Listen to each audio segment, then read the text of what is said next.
பகுதியில் கட்டப்பட்டு வந்த அரசு மருத்துவக் கல்லூரியுடன் கூடிய மருத்துவமனை பணிகள் முடிந்த நிலையில் குடிநீர் இணைப்பு பணிகளுக்காக 28 கோடிக்கு முதல்வர் ஒப்புதல் அளித்துள்ள நிலையில் இன்னும் 3 மாத காலத்தில் மருத்துவமனை திறக்கப்படும் என்று நீலகிரி மக்களவை உறுப்பினர் ராசா உதகையில் நடைபெற்ற செய்தியாளர்கள் சந்திப்பில் தெரிவித்தார்.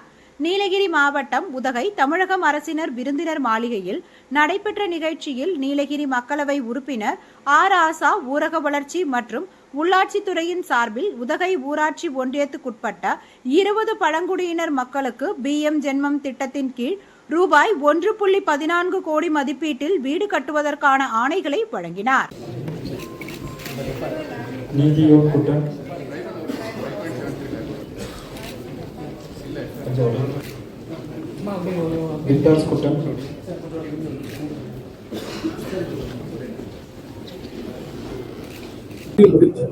அது அந்த குடிநீர் திட்டம் ஒன்று சாங்ஷன் ஆக வேண்டியிருக்கு. அந்த திட்டம் இல்லாம நாங்க திறந்துட்டா நீங்க தான் கேள்வி கேட்பீங்க. அதனால அந்த திட்டம் வந்து 50 கோடியா 28 கோடி சாங்ஷன் ஆகி அப்ரூவல் போயிருக்கு டாட் போர்டுக்கு. அதுக்காக வெயிட் பண்ணிட்டு இருக்கோம்.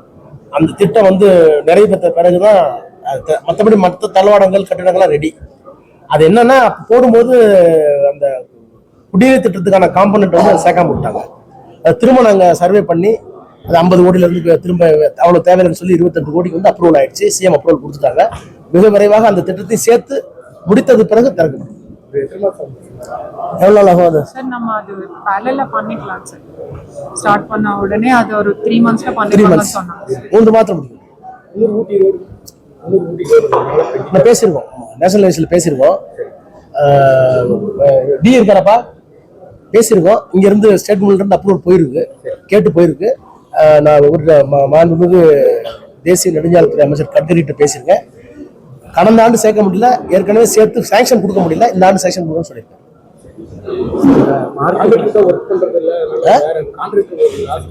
இல்ல பொதுவாகவே தேசிய நெடுஞ்சாலைன்னு இல்ல, இந்த மாதிரியான மலைப்பகுதிகளில் நான் கொடைக்கானலும் பார்த்திருக்கேன், ஏற்காடும் பார்த்திருக்கேன், நான் மினிஸ்டரா இருக்கும்போது டூர் போயிருக்கேன். இந்த மலைப்பகுதிகளில் வந்து கான்ட்ராக்டர்ஸ் வந்து வேலை செய்யறதுங்கிறது கொஞ்சம் கடினமான காரியம். பல்வேறு இடர்பாடுகள் இருக்கு. சப்ஜெக்ட் டு டிஃபிகல்டிஸ் தான் நாங்கள் நிறைவேற்ற வேண்டியிருக்கு. இருந்தாலும் எக்ஸ்பெக்ட் பண்ண முயற்சி பண்ணுவோம். ஏற்கனவே கொடுத்த கான்ட்ராக்ட் செய்யாம விட்டு தான் அந்த பிரச்சனை. அவர் கோர்ட்டுக்கு போனாரு, திரும்ப நான் செய்யலனாரு, அப்புறம் செய்யணும்னாரு. இந்த practical difficulties fund is not a problem. Minister வந்து இந்த தொகுதி கொடுக்கறதெல்லாம் தெளிவா இருக்கு. நிதின் கட்கரியா இருந்தாலும், இங்க இருக்க மாண்புமிகு அமைச்சர் வேலுவாக இருந்தாலும், நீலகிரிக்கு வந்து எந்த தொகையை தருவதற்கும் யாருக்கும் தயக்கம் இல்லை. ஆனா வேற சில நிர்வாக கோளாறுகள் அடிப்படையில் வந்து இந்த ஒப்பந்ததாரர்களுடைய பிரச்சனைகள் இதெல்லாம் டிலே ஆகுது.